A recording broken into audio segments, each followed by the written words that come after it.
Jamaah, oh jamaah. Alhamdulillah. Alhamdulillah jamaah, masih di Islam itu Indah dan hari ini kita sedang membahas tema sedekah terbaik adalah sedekah kepada istri. Masya Allah. Tadi udah dibahas sama guru-guru kita ya. Ternyata kalau boros tapi borosnya sama istri itu selama ada manfaatnya itu diperbolehkan. Masya Allah. Trending nih pasti. Trending di YouTube nih pasti. Banyak yang nyari kan. Siapa nih dikirimin ke suaminya ke grup keluarga nih. Masya Allah. Baik, kita lanjutkan pembahasan kita yang Masya Allah luar biasa ini. Selanjutnya saya mau ke Habib Nabil nih. Habib Afwan izin bertanya nih. Habib, katanya sedekah itu meskipun sama istri atau sama orang lain bukan hanya, tapi yang paling penting ke istri ya. Itu bukan hanya dalam bentuk uang saja. Nah, jadi yang pengen saya tanyakan sebenarnya selain uang kita itu apa sih, misalnya ada amalan-amalan yang bisa dilakukan yang bernilai sedekah kepada istri tapi bukan uang. Nah, ini mohon penjelasannya nih Habib. Masya Allah, baik. Sekali lagi izin Ustaz Maulana, Ustaz Syam yang dimuliakan Allah. Para pemirsa, Islam itu indah dimanapun berada. Ya, tadi kita sudah membahas banyak ya tentang sodakoh dalam bentuk barang atau uang. Ya. Nah sekarang adakah sodakoh lain kepada istri kita? Jadi begini, kalau kita tadi ditanyakan baginda Rasul SAW bagaimana beliau bersedekah kepada istrinya dalam bentuk nafkah batin. Ya.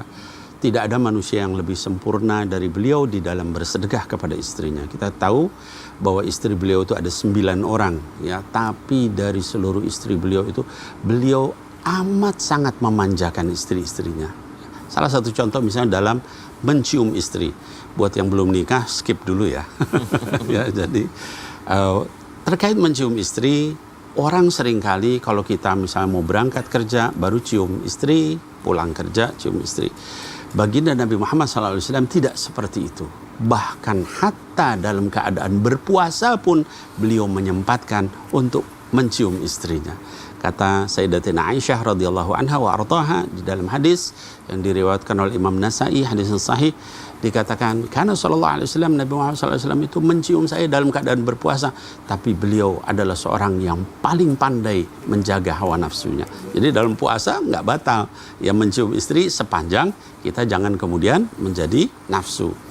Nah itu dalam mencium istri. Kemudian yang berikutnya adalah menyuapi istrinya. Di dalam hadis yang diriwayatkan oleh Imam Bukhari dalam sahihnya dikatakan setiap apa yang kamu berikan kepada istrimu itu adalah sedekah, dihitung sedekah, termasuk suapan yang kamu suapkan kepada istri kamu. Ya, ma yustafad minal hadis. Apa ilmu yang bisa kita ambil dari hadis ini? Pertama adalah apa-apa yang kita berikan sama istri, misalnya mijat istri atau apapun, itu dinilai sedekah. Ya. Nah, termasuk bahasa hadis itu luqmatan, ya, termasuk satu suap yang kamu suapkan kepada istri. Kita kalau nyuapin istri, mungkin kan bukan satu suap ya Mas Mikdad ya, beberapa suap. Di satu suapannya pun dihitung sedekah oleh Allah SWT. Jangan remehkan itu, gitu ya. Nah, antara Rasul dengan istrinya saling menyuapi, ya.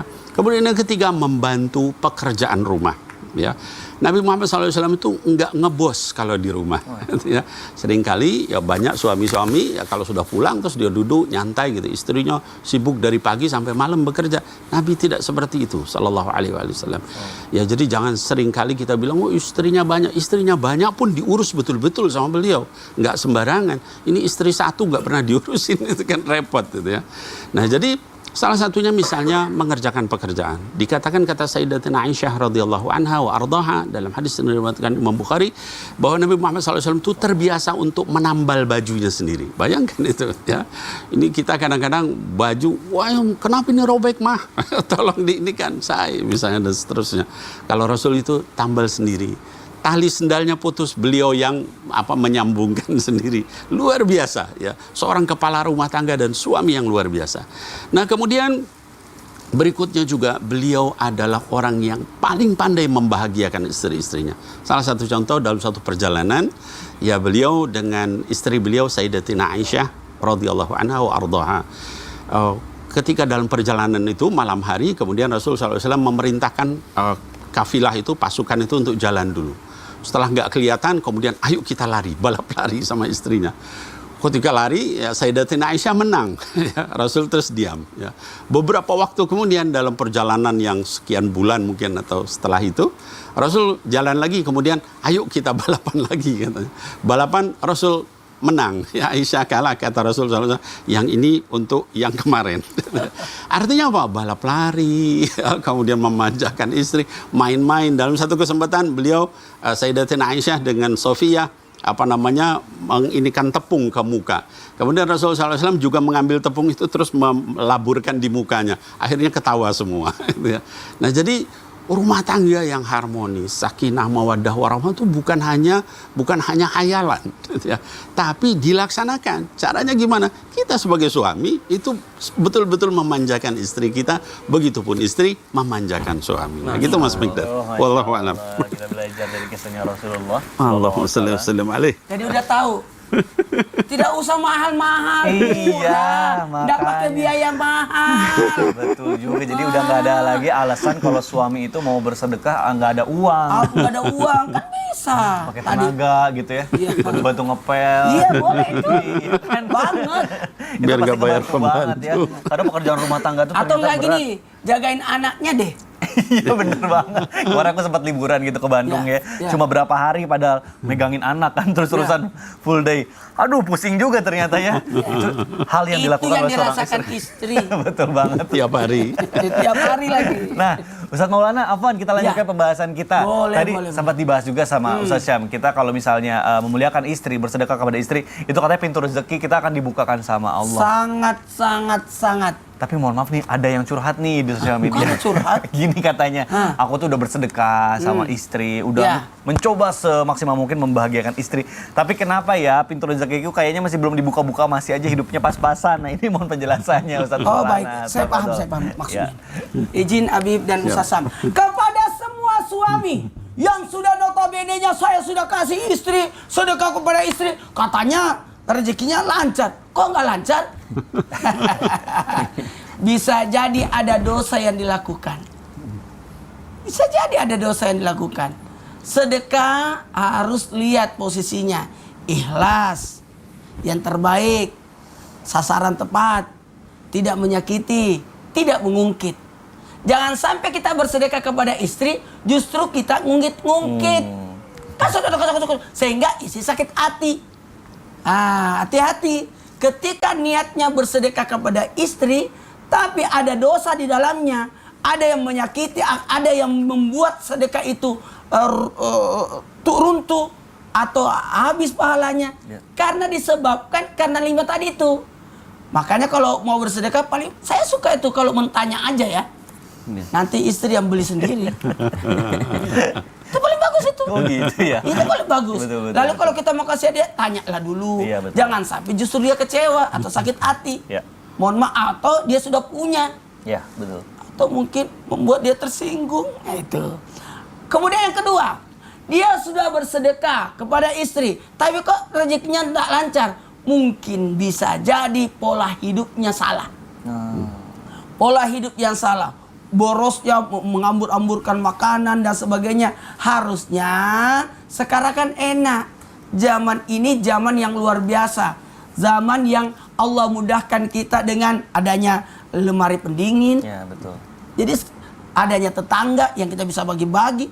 Jadi sebaiknya mohon maaf, jangan hidup boros. Ya, sedekah boros saya rasa aman.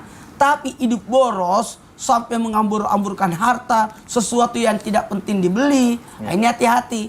Bisa jadi bersaudara dengan setan. Atau karena ikut nafsu di dalamnya. Nah, berikutnya, kenapa bisa? Karena pola hidupnya ini luar biasa, mohon maaf. Tidur pagi, itu kan menolak rezeki itu.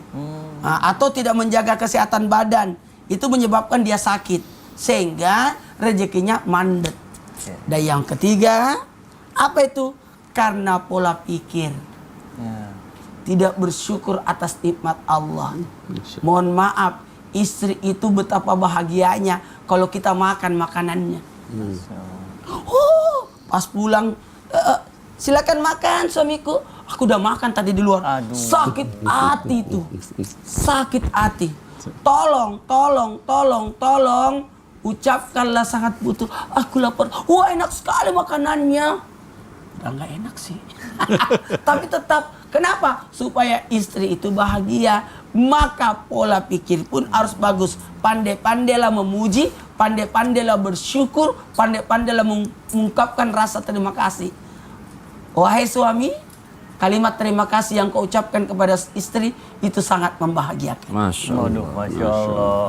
Padahal siapa tahu rezekinya itu tidak berbentuk uang ya. Siapa tahu dengan diberikan kesehatan itu juga mungkin rezeki dari kadang Allah. rezeki itu tidak mesti materi, Betul. tapi kan kesehatan, waktu luang, Betul. kebahagiaan itu termasuk rezeki. Nah itu dia, Masya Allah. Baik, Ustadz Maulana terima kasih penjelasannya. Baik jamaah Islam itu indah yang dirahmati Allah.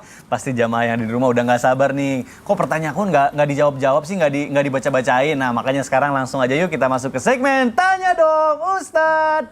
Kami semua tanya dong Ustadz. Baik, langsung aja kita bacakan pertanyaan pertama. Ada pertanyaan dari Instagram @hamba_Allah. Assalamualaikum Ustadz. Waalaikumsalam warahmatullahi wabarakatuh. Suami aku selalu nggak ada waktu untuk istrinya, bahkan nggak pernah ngajarin ilmu agama untuk anak dan istrinya. Gimana ya Ustadz biar suami bisa memberi sedekah waktu dan sedekah ilmu untuk istrinya walaupun dalam keadaan sesibuk apapun? Baik, Masya Allah pertanyaan bagus sekali. Mungkin akan dijawab melalui tausiah oleh Ustadz Syam. Silakan Guru. Nabi Ustadz Maulana, Mas Mikdad serta guru-guru kami yang dimuliakan Allah Subhanahu wa taala. Pertanyaan ini membuktikan bahwa kita sebenarnya sebagai manusia mesti pandai-pandai bersyukur. Saya yakin penanya ini sudah tercukupi kalau masalah sedekah harta. Amin, amin. Tapi yang dituntut sekarang bukan hanya minta harta, tapi minta waktu dan minta ilmu. Subhanallah. Maka pada saat bersamaan kami mengingatkan untuk para istri yang dimuliakan Allah Subhanahu wa taala agar selalu bersyukur. Jangan selalu merasa kurang. Ada orang sudah cukup ekonominya masih mengeluh dia, mengeluh masalah waktu lah. Ada orang waktunya sudah cukup, mengeluh juga dia, mengeluh masalah uang lah. Subhanallah. Ada saja yang dikeluhkan, subhanallah. Maka dari pertanyaan ini kita mengambil pelajaran bahwa ternyata para suami yang dimuliakan Allah Subhanahu wa taala tanpa bermaksud menggerak pun mengajari, ternyata keluarga kita bukan hanya membutuhkan uang. Alhamdulillah uang tercukupi, belanja tercukupi, namun subhanallah ada yang lebih penting daripada itu yang diingatkan oleh Allah Subhanahu wa taala melalui lisan baginda Nabi sallallahu alaihi wasallam lalu sampai kepada para sahabat ketika seseorang menyeret anaknya datang kepada Sayyidina Umar bin Khattab radhiyallahu anhu mengatakan bahwa wahai Umar tolong takut-takuti anakku ini karena dia pasti takut kepadamu wahai Amirul Mukminin, karena kalau sama saya dia tidak takut, dia durhaka kepada saya. Maka anak itu pun komplain kepada Sayyidina Umar bin Khattab mengatakan, sebelum engkau mengatakan saya durhaka tolong periksa dulu bapakku. Bapakku itu tidak memberikan aku nama yang baik, bapakku itu tidak menafkahi istrinya dengan baik, ibuku dengan baik, bapakku itu tidak memberikan aku pendidikan yang baik, subhanallah, tidak pernah membaca Al-Quran kepadaku. Maka berkata Sayyidina Umar bin Khattab radhiyallahu anhu, sebelum engkau mengatakan anakmu durhaka, maka engkau duluan yang menjadi seorang ayah yang durhaka. Kenapa? Karena termasuk di antara kedurhakaan, kezaliman seorang ayah kepada anaknya, maka ketika dia tidak memberikan pendidikan agama yang baik terhadap anak-anaknya. Kalaupun dia tidak bisa memberikan secara langsung pas-pasan misalnya ilmunya, ataupun misalnya dia tidak mempunyai waktu untuk itu, maka setidaknya dia memberikan pendidikan dengan biayanya. Subhanallah. Jadi memberikan guru yang baik untuk anaknya, memberikan lingkungan yang baik untuk anaknya, maka itulah cara menafkahi anak, bukan hanya menafkahi harta, tapi menafkahinya dengan ilmu. Kenapa? Karena subhanallah termasuk kewajiban di antara para ayah adalah nafkah pendidikan terhadap anak-anaknya, nafkah waktu. Bukankah ada nafkah lahir batin? Bukankah ada nafkah yang disebut dengan nafkah batin? Bahkan dalam sigat taklid disebutkan apabila tidak mengajak bicara berapa lama, apabila meninggalkan berapa lama. Ini kan bukan masalah uang, transferan masuk terus sebenarnya, transferan masuk terus tiap bulan, masuk terus, bahkan bonus-bonus masuk terus kepada istrinya. Namun dalam sigat taklid disebutkan apabila dia tidak pulang-pulang, subhanallah, maka bisa sang istri menuntutnya ke pengadilan dengan membayarkan 10.000 lalu dijatuhkanlah ketuk palu untuk perceraian tersebut. Kenapa? Karena ternyata nafkah itu bukan hanya sekedar materi saja, ada nafkah pendidikan di dalamnya, ada nafkah waktu kebersamaan di dalamnya, dan itu wajib bagi seorang laki-laki. Maka yang pertama cara mengingatkannya, ingatkan bahwa itu adalah sebuah kewajiban dari Allah Subhanahu wa taala untuk para suami memberikan nafkah waktu dan pendidikan terhadap istri dan anak-anaknya. Nomor satu. Yang kedua, untuk para istri yang dimuliakan Allah Subhanahu wa taala, pandai-pandailah untuk melihat ke bawah. Kalau sudah tercukupi ekonominya, lihat yang sudah ada, maka syukuri yang sudah ada. Ada sebuah kalimat yang luar biasa, yang indah, yang bisa kita jadikan pegangan hidup. Selalulah melihat dunia itu banyak meskipun sedikit, ya, dan selalulah melihat akhirat itu sedikit meskipun sudah banyak. Maksudnya apa? Kalau dapat misalnya nafkah harta saja, anggaplah itu adalah sesuatu yang sudah banyak, walaupun itu adalah sedikit. Kalau dapat rezeki, anggaplah itu sudah sangat banyak, meskipun itu sedikit kelihatannya. Kalau untuk urusan akhirat, jangan sebaliknya. Lihatlah urusan akhirat itu yang sudah banyak, itu lihatlah sedikit dia. Misal dia udah sholat tahajud, lihatlah, ya Allah saya baru tahajud aja yang istiqomah, belum duhanya. Lihat selalu sedikit amalnya. Jangan baru belajar Senin Kamis, satu Jakarta sudah tahu. Baru belajar Senin Kamis, satu Indonesia sudah tahu bahwa dia puasa Senin Kamis. Maka subhanallah, menjadilah orang yang pandai bersyukur atas apa yang telah diberikan Allah Subhanahu wa taala. Yang jelas, nafkah waktu dan pendidikan adalah kewajiban dari Allah Subhanahu wa taala untuk para suami. Berikut juga nafkah materinya, berikut juga nafkah pakaiannya,